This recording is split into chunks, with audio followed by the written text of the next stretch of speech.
संसद में सरकार और विपक्ष के बीच जारी गतिरोध और कुल मिलाकर दोनों सदनों के 92 सांसदों के निलंबन से उत्पन्न स्थिति क्या 1989 का इतिहास दोहराने की तरफ बढ़ रही है? क्या तब राजीव गांधी की 400 से ज्यादा सांसदों की प्रचंड बहुमत की सरकार को बोफोर्स मुद्दे पर घेरते हुए तत्कालीन विपक्ष जिसमें भाजपा भी शामिल थी, उसके सांसदों ने लोकसभा ने जिस तरह सामूहिक इस्तीफा दिया था, मौजूदा विपक्ष मोदी सरकार को घेरने के लिए ऐसा कोई कदम उठा सकता है? ये सोच इंडिया गठबंधन के कुछ नेताओं के मन में चल रही है। मंगलवार को दिल्ली में इंडिया गठबंधन की बैठक है, जिसमें लोकसभा चुनावों की रणनीति, न्यूनतम साझा कार्यक्रम, साझा प्रचार, सीटों पर तालमेल और संयोजक जैसे मुद्दों पर विचार होगा। लेकिन इन बैठक में संसद में जारी गतिरोध और विपक्ष के सांसदों के धड़ाधड़ निलंबन पर भी चर्चा हो सकती है।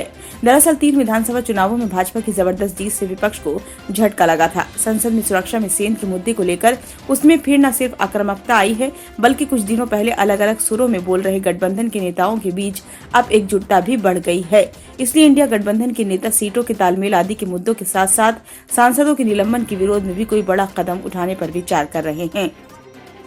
जनता दल के महासचिव और मुख्य राष्ट्रीय प्रवक्ता केसी त्यागी कहते हैं कि अगर सहमति बनी तो लोकसभा से सामूहिक इस्तीफा जैसा कदम भी उठाया जा सकता है।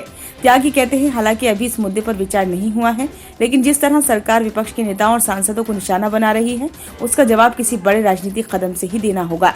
लोकसभा और राज्यसभा दोनों सदनों के सदस्य रह चुके केसी त्यागी बताते हैं कि 1989 में भी ऐसी ही परिस्थिति बनी थी, जब 400 से ज्यादा बहुमत वाली राजीव गांधी सरकार ने तत्कालीन विपक्ष को संसद में अपनी आवाज नहीं उठाने दी थी।